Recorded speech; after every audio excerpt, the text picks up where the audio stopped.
Fortnite, a name that's become bigger than the game itself, began as a last-minute pivot by Epic Games, turned into the biggest game of all time. How did Fortnite pull this off? How did a free-to-play shooter with cartoony graphics redefine the entire gaming industry? Today we're discussing how Fortnite changed gaming forever. Launched in July 2017, Fortnite Save the World was a co-op PvE experience. Players harvested materials and built bases to defend against zombie creatures called husks. It was part third-person shooter and part tower defense and part crafting simulator. But despite its originality and solid mechanics, Save the World struggled to capture mainstream attention. It was overshadowed due to its complex gameplay. Meanwhile, PUBG was setting records with its intense last player standing format. PUBG sparked an industry-wide shift. The appetite for a new type of game had arrived, and the landscape was changing fast. Recognizing the trend, Epic Games saw an opportunity, and in just 2 months they repurposed the framework of Save the World and turned it into an 100-player battle royale. On September 26, 2017, they released Fortnite Battle Royale as a separate free-to-play game. Unlike traditional shooters,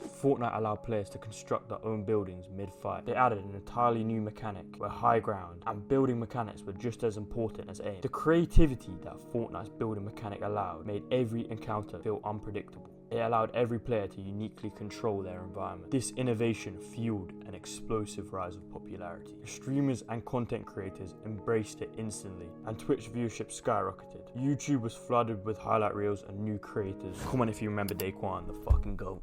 By the end of 2017, Fortnite had surpassed 30 million players.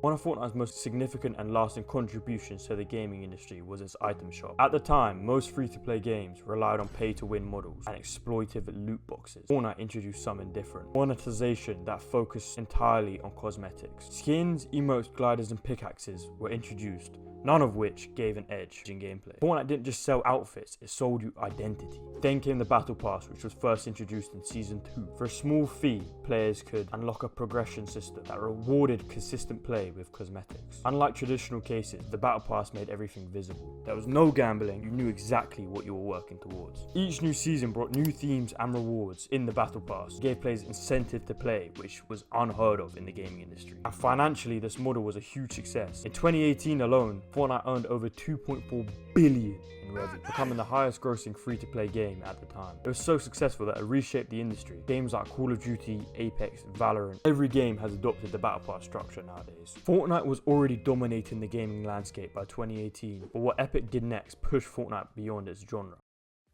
On February 2nd, 2019, Fortnite hosted its first major live music event featuring Marshmello. Over 10 million players attended the concert live inside the game. This marked a turning point. In April 2020, Epic pushed the concept even further with an in-game concert with Travis Scott. 27.7 million players attended. But it wasn't just a concert. The environment shifted and evolved with the music. Fortnite kept innovating, and now is literally the multiverse. They have every single character. Think of any fictional character that will be in Fortnite. That motherfucker in Fortnite. That motherfucker in Fortnite.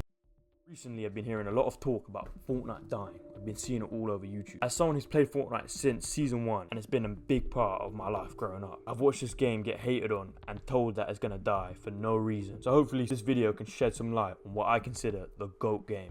Let me know what you think in the comments. So, to conclude,